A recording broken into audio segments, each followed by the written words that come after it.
Hello, welcome to Screencast on Periodization.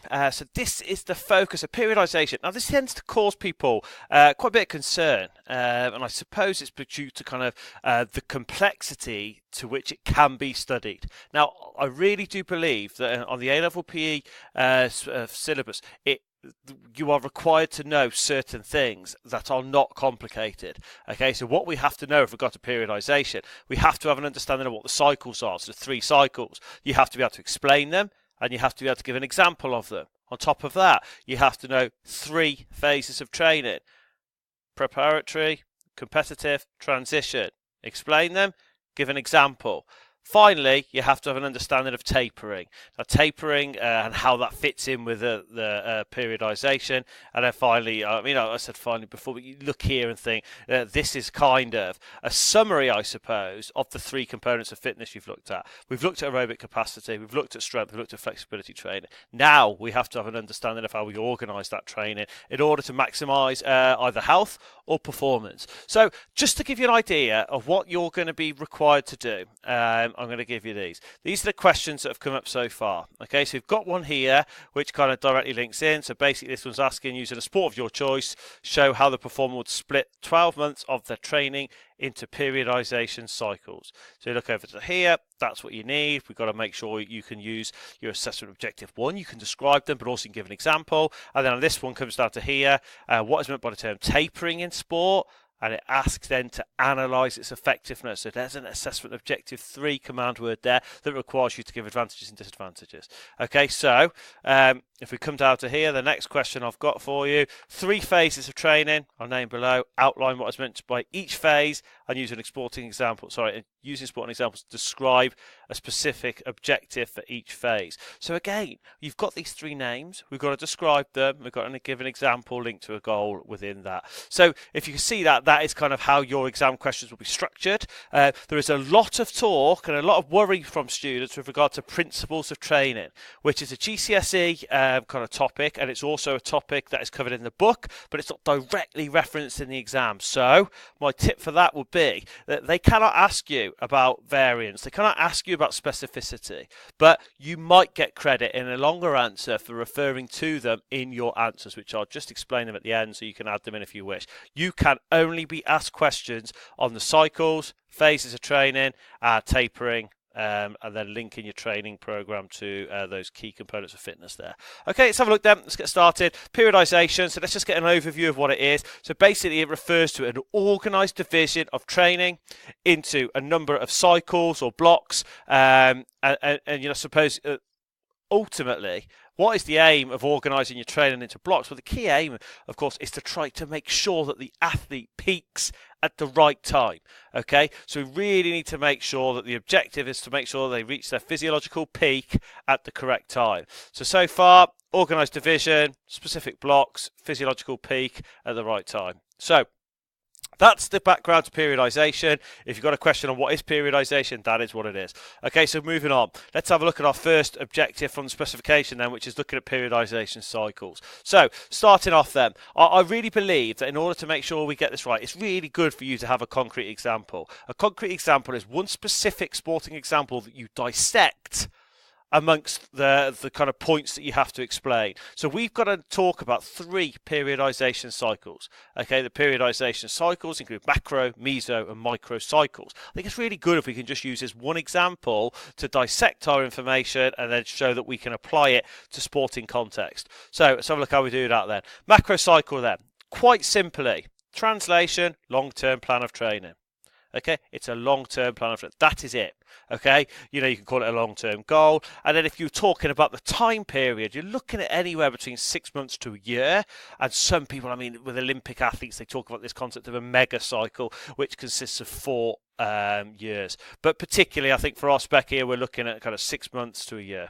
So in that case, how do we give an example based around our concrete example for a marathon runner? So put in here, the aim or the long-term plan of training is based around running a marathon in 6 months. So you could ask it, for example, running a marathon in 6 months to get your personal best time.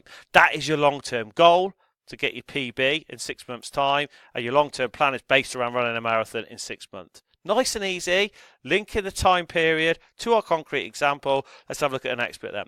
Mesocycle. So mesocycle then refers to the medium-term plan of training. I mean, it's hardly rocket science. Now, when you have medium-term plan of, macrocycle, then this long-term plan basically consists of a number of mesocycles. So what you have then is this medium-term plan could consist of anywhere between 1 month and 4 months in terms of the time duration. So you could have, maybe if it was a year, you could have a 3 mesocycles, for example. Let's just have a look then at an example for you. Can we apply it? Can we link it to our marathon runner? Okay, so what you have to do within this medium-term plan of training, okay, is if your end goal is to run a marathon in 6 months, the medium-term plan really needs to focus around what component of fitness you are trying to improve. Now, you've got to make the mesocycle specific in order to achieve our long-term goal. So, for example, a marathon runner aims to improve the component of fitness of aerobic capacity. Okay, that is a specific goal, a specific medium-term goal within our kind of macro cycle. So that's a mesocycle, medium-term plan, 1 to 4 months, for example, improving aerobic capacity. Now let's have a look through to our final one then. So microcycles are the short-term plan. It's the now, it's the thing that you're doing in those sessions. So it usually lasts somewhere between 1 session and 3 weeks. That's just short little cycles. And if I said that to you then, how are we linking it to our concrete example of a marathon runner?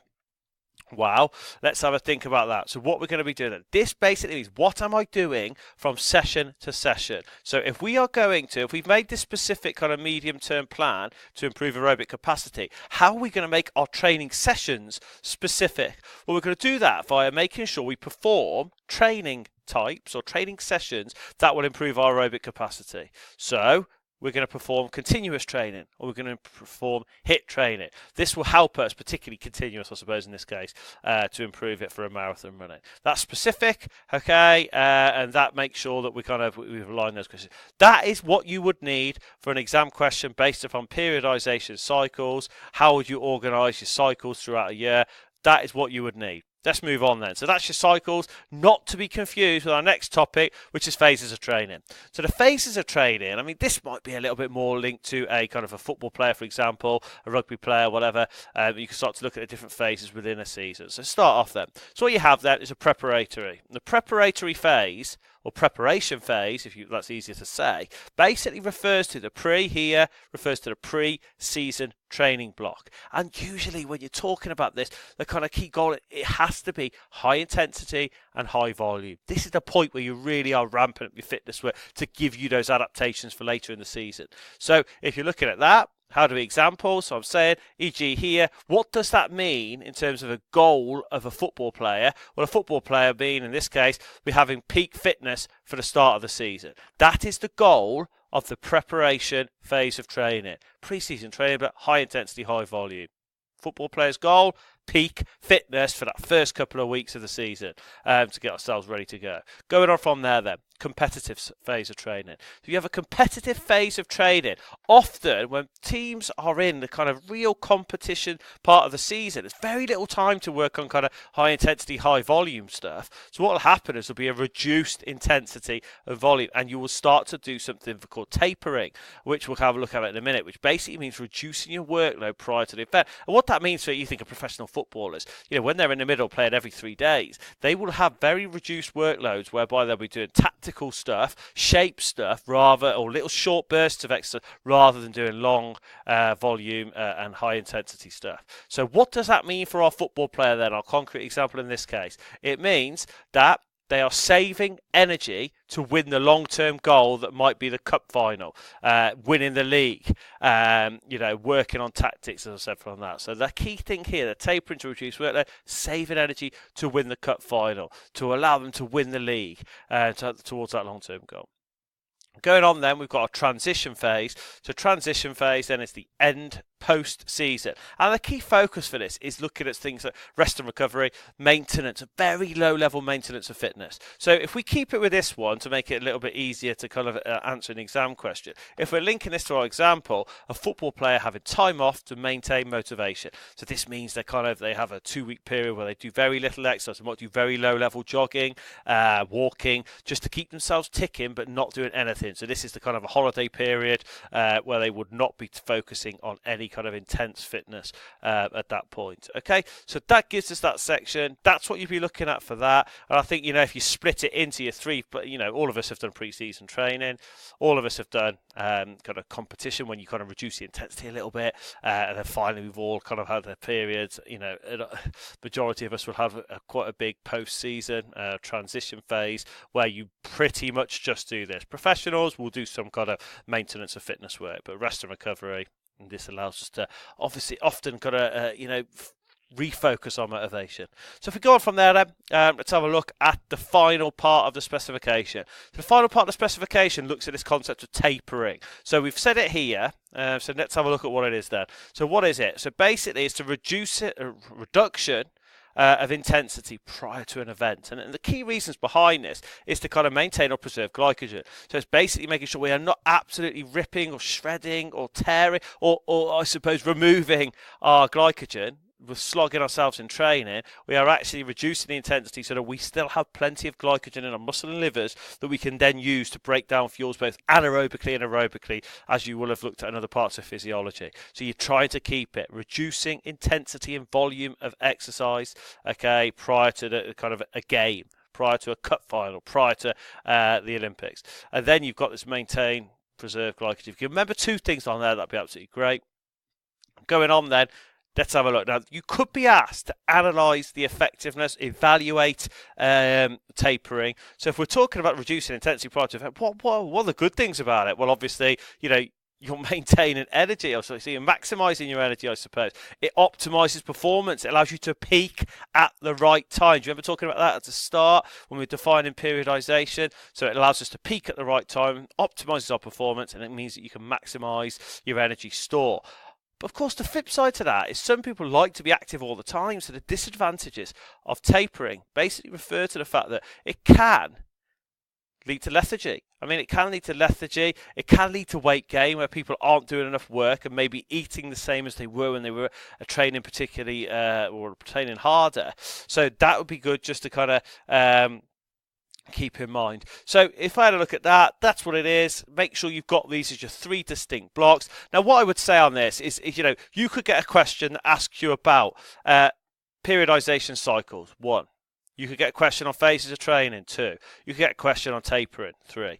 The thing that could come up in a 20-mark question, a synoptic question, could ask you about, for example, how you were going to plan an aerobic training program using periodization. Now, if that was the case, you would have to talk about, for example, we could use our marathon runner, we could use that for our periodization cycles. Then you might talk about phases of training. You could obviously pre-competition, competition, and transition. And then you could talk about tapering. That could all come in there. If it was a 20-mark question, it gives you the scope to build up a little bit more of information. So when you're doing your training, you'll be talking about the concept of the principles of training. This is not in the spec, but you are expected to have some understanding of it. So if it was a 20-mark question and you had time to write this, then I certainly think that principles of training could be kind of alluded to. So if we go from here, what are they? These are the 4 or 5 key principles of training. Variance, keeping the variety in your training, so different types of training, running, jogging, cycling, so maybe reversibility. If you don't use if you don't use your fitness, you might lose it. Okay, so it kind of you'll go backwards. Overload. That is the one we use the most. So looking at the FIT principle, so frequency, intensity, time, type. We've used that all throughout the specification. Moderation has been not working too hard, making sure you're doing everything in moderation, not doing too much too soon. Progressive, looking at that gradual increase in your overload. And then finally, specificity. Your specificity is key when looking at kind of macro and micro cycles and mesocycles, because it has to be specific to the macro cycle goal, e.g. run a marathon. Specificity would mean that our mesocycle would have to focus on improving aerobic capacity. That means our microcycle has to be a training type that would improve that. For example, HIIT training or continuous training. Maybe keep them in your mind. You can have a look at them a little bit more when we look at the different training components of fitness. Let's just quickly go over now so you can have a look at the exam questions and the mark schemes just to finish off. So there's an exam question. Pause now if you feel like you want to have a go at that. I will now put on the mark scheme, so you can have a look at that. I will give you 5 seconds on that.